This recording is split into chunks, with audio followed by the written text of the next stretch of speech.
All right, it's time to check in with Keith Bilbrey and find out what you have been sending right into the depths of our My2Cents at TBN.TV mailbox. Keith's going to take his hairy arm, stick it down in that box, and pull out some questions. What you got, Keith? Oh, we got some jewels tonight. Pizza and Wing King of Buffalo writes, why did the police chief in Rochester resign along with his leadership team? That city needs him now more than ever. Seems like he's taking the easy way out of a difficult situation. What do you think? Well, I can't blame the police chief, not just of Rochester, but, you know, police chiefs from all over the country, and Dallas and Seattle and many other cities have resigned. And the truth is they're resigning because they're not getting the support from their mayors and their city councils and from their local citizens. Well, at least not from all of them anyway. And that's tragic, because the one thing that our police officers truly need is to know that their community stands behind them, appreciates them, and respects them.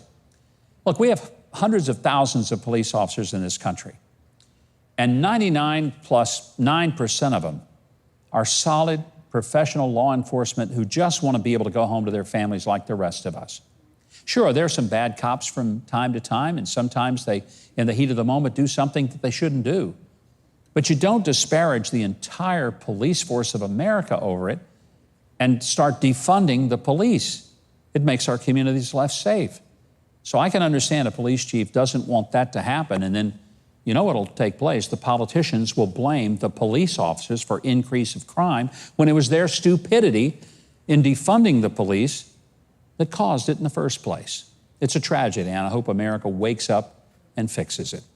What else you got, Keith? Well, I'll remind you, I only read them, okay? Okay. Paul from Clearwater, Florida. You and your like-minded daughter share the same attributes. You both lie with proficiency and perfect the art of covering up for the most narcissistic, unethical, ignorant, misguided president of the United States in American history.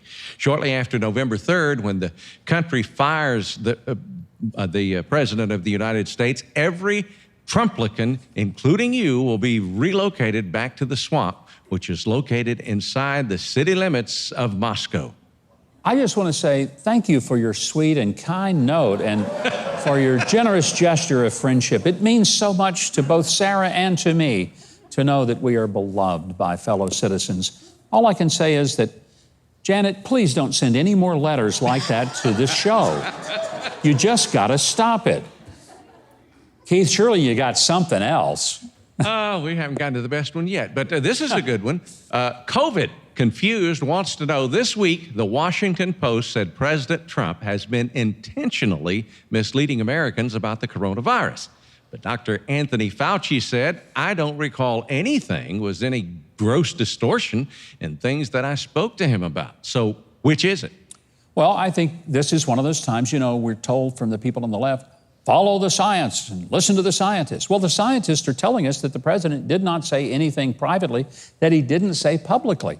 Yes, he was trying to keep people from panicking. That's what leaders do. It's why FDR said, the only thing we have to fear is fear itself. Actually, we had a lot of things to be afraid of back then, but he told us all we had to fear was fear itself. Should we castigate him for saying that? No, it was a wonderful statement, and it reminded Americans that we're resilient. When in the aftermath of 9/11, we were told repeatedly that we were going to rebound from this. Was that just ridiculous optimism? No, that was leadership. And I really appreciate that Dr. Fauci and the other professionals basically said the same thing all the way back into February and March, and that is that everybody was going to do everything they could to keep COVID from becoming as bad as it turned out to be.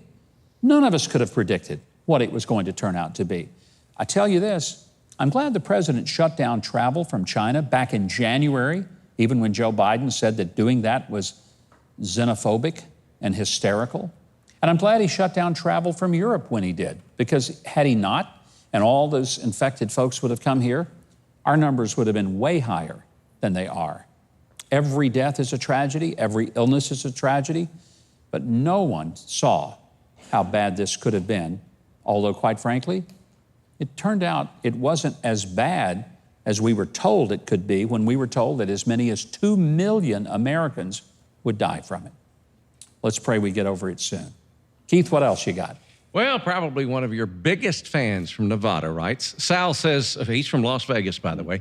He writes, your daughter is a commie. Hope you and her die of the virus. Oh, well, thank you again for your sweet, sweet note. What do you say to somebody who writes something like that you hope we die from the virus? You know what I hope? I hope, sir, that you find the love of God in your life, because you're missing it. You really are. And I don't know that you've ever met me or my daughter. My daughter may be many things. COMMIE ain't one of them. But I don't hate you for what you said. I'm not even mad at you for what you said. I truly feel sorry that you're this angry over someone you don't even know, and you're that bitter. And I pray that God will give you peace and grace and joy. And by the way, can I tell you something from a person who has joy, even in spite of what you said? It's really wonderful to have it, and it just frees you, gives you liberty from stuff like that. May you find it, Mr. Las Vegas. I pray you do. Why don't you reach a little deeper in that box, Keith? See what else you got. Those are fun. By the way, good answer. Ralph from Aberdeen, Maryland. Mike, the reason all the states are going to use mail-in ballots is purely for safety. COVID has caused such a large problem. Hopefully, it will be the only one this time until we get this pandemic under control. Please do not insult my intelligence by telling me it's under control. I would never insult your intelligence.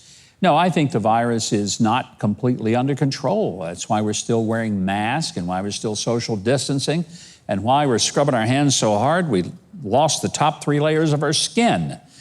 But here's what I will tell you. Everybody needs to vote.